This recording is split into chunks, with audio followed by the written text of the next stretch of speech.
বরফে ঢাকা পৃথিবীর উত্তরের মেরু অঞ্চল আর্কটিকে আর থাকবে না বরফ। কল্পনার চেয়েও দ্রুত গলে যাচ্ছে হিমবাহ, বাড়ছে সমুদ্রপৃষ্ঠের উচ্চতা। বরফ শূন্য হবে বরফে ঢাকা আর্কটিক। ধারণার চেয়েও অনেক আগেই বরফ মুক্ত আর্কটিকের দেখা মিলতে পারে। ফলে বিপদের মুখে পড়বে বিশ্ব। এক গবেষণায় উঠে এসেছে এমন ভীতিকর তথ্য। বিশ্ব যে ধারণার চেয়েও দ্রুত গতিতে উষ্ণ হয়ে উঠেছে এবং পরিবেশ দূষণের মাধ্যমেই যে বিশ্বের তাপমাত্রা বাড়ার গতি আরও বাড়িয়ে দিচ্ছে, এটি তার আরেকটি স্পষ্ট ইঙ্গিত বলে গবেষণায় উঠে এসেছে।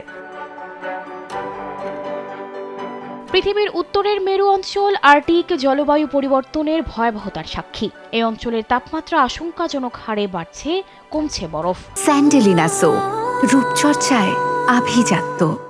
গ্রহের জন্য এমন উদ্বেগজনক তথ্যই প্রকাশ করেছে নতুন এই গবেষণা। সম্প্রতি নেচার কমিউনিকেশন প্রকাশিত গবেষণায় গবেষকরা সতর্ক করেছেন, আগামী 2 দশকের মধ্যে এই গ্রহের জন্য অশুভ মাইলফলক অনিবার্য।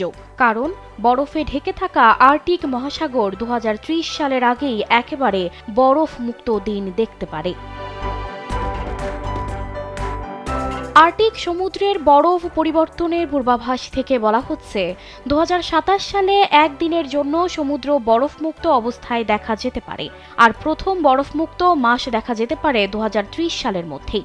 বিশ্বব্যাপী তাপমাত্রা নিয়ন্ত্রণ এবং সামুদ্রিক বাস্তুতন্ত্র টিকিয়ে রাখার ক্ষেত্রে গুরুত্বপূর্ণ ভূমিকা পালন করা আর্কটিকের বরফ 1979 সালের পর থেকে প্রতি দশকে 12%-এরও বেশি সংকুচিত হচ্ছে। বরফ গলে যাওয়ার সঙ্গে সঙ্গে সমুদ্রের গাঢ় পানি আরও বেশি সূর্যের আলো শোষণ করছে। এর ফলে বৈশ্বিক গড়ের চেয়ে 4 গুণ দ্রুত উষ্ণ অঞ্চলে রূপান্তরিত হয়েছে মহাসাগরটি।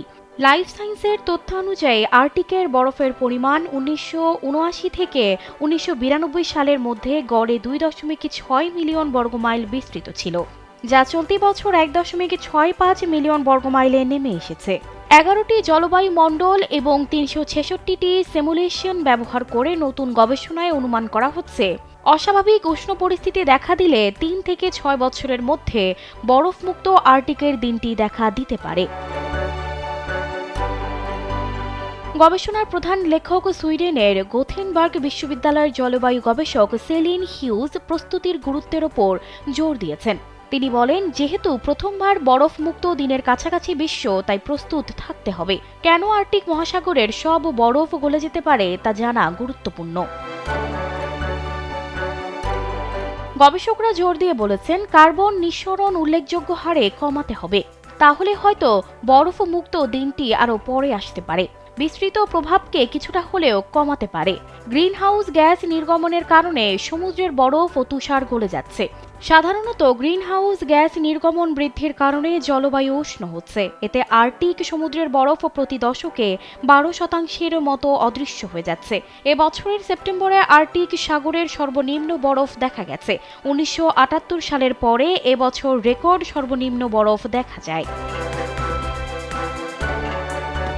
গবেষণায় বলা হয়েছে, মানুষ তাদের গ্রিনহাউস গ্যাস নির্গমনে যেভাবেই পরিবর্তন করুক না কেন, এটি গ্রহের জন্য অশুভ মাইলফলক। সম্ভবত 9 থেকে 20 বছরের মধ্যে এটি অবশ্যই ঘটবে, অথবা আগামী 3 বছরের মধ্যেও ঘটতে পারে। বরফশূন্য আর্কটিক মানে সাগরে কোনো বরফ থাকবে না তা নয়। বরফের সমুদ্রের আকার 1 মিলিয়ন বর্গ কিলোমিটারের মতো থাকলে আর্কটিককে বরফমুক্ত এলাকা হিসেবে বিবেচনা করা হবে। সানজিদা রহমান, কালবেলা।